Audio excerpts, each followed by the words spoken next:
Welcome to the Black and Gold Channel, E9.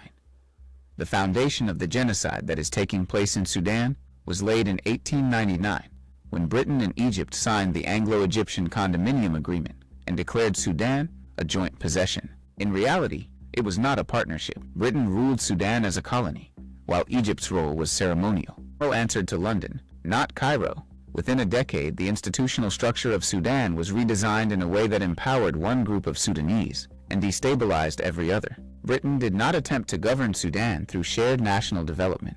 Instead, it selected a ruling class, Arabic-speaking, Muslim, River Valley elites, and invested state power almost exclusively in them. Schools, railways, cotton production, the civil service, and later, the officer corps of the Sudan Defense Force were all concentrated in the northern Nile corridor. Peripheral regions such as Darfur, the Nuba Mountains, Blue Nile, and what later became South Sudan were ruled through native administration, a euphemism for indirect control backed by coercion. What appeared to be administrative convenience was in fact the creation of a political caste system. One Sudan was being modernized, the other was being managed. Britain did not import Arabs into Sudan, nor did it treat Arabness as a strictly biological category. It elevated an already existing class whose cultural and linguistic ties to Egypt, Islam, and Red Sea trade networks gave them administrative utility. Arabic was the language of governance. Islam was treated as the respectable civilizational marker, and families who could claim Arab descent, whether genealogically verified or not,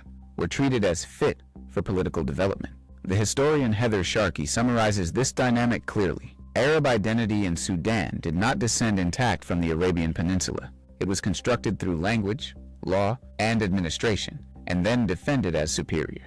The notion of supremacy was a byproduct of colonial policy and Arab anti-black cultural norms. The sociolinguist Abdelhay notes that the politicization of Arabic in Sudan is a direct result of British colonial language planning, which associated Arabic with modernity and power, while relegating African languages to the realm of the primitive. Beginning in the 1920s, Britain formalized this hierarchy through a series of closed district ordinances. These laws restricted the movement of people from the southern and western regions, prohibited educational integration, and even limited the spread of Islam and the Arabic language into areas the British wished to isolate. The policy achieved two goals. It prevented political unity across Sudanese regions, and it ensured that the Arabic-speaking North would remain the only part of the country with meaningful administrative capacity by the time independence arrived. Underdevelopment was not a geographical accident, it was state design. The myth that Sudan's mass violence began after Britain departed collapses under its own archives. Long before 1956, the colonial state used direct military force against indigenous African populations who resisted taxation, labor demands, or territorial annexation.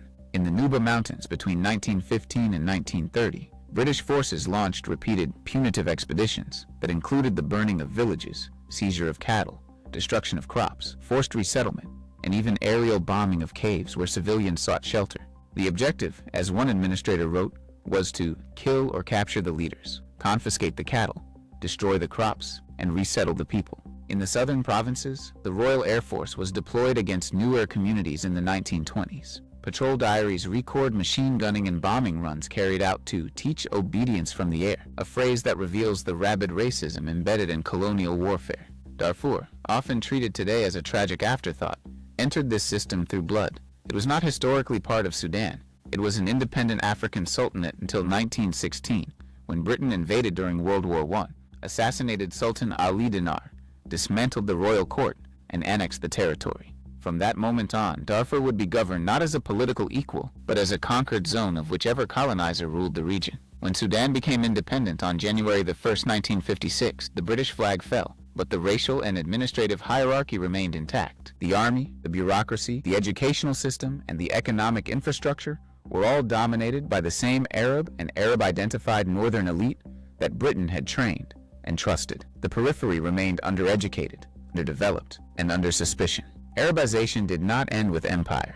It accelerated under the new state, now controlled by the very group the British had placed at the center of power. The Arab Sudanese did not dismantle colonialism, they perpetuated. This time, they were at the top of the colonial regime. The embers of Darfur, South Sudan, the Nuba Mountains, and Blue Nile continued to smolder when the British departed. All that remained was for a post-colonial regime to decide whether it would share power with the peoples the empire had excluded. or use the inherited machinery of hierarchy and violence to deny them. The new Arab-identified rulers chose the latter, and the indigenous non-Arab identified Sudanese have suffered. The current crisis in Sudan is not solely a conflict between two wicked military leaders. It is a system whose blueprint and machinery was left behind by the British. It was born of British colonial policy, a policy that began under Britain, and was inherited, sharpened, and weaponized by the Arab-identified elite who took the state after 1956. A century has passed, yet Sudan still burns, and the nations that once drew its borders now pretend not to see the rising smoke.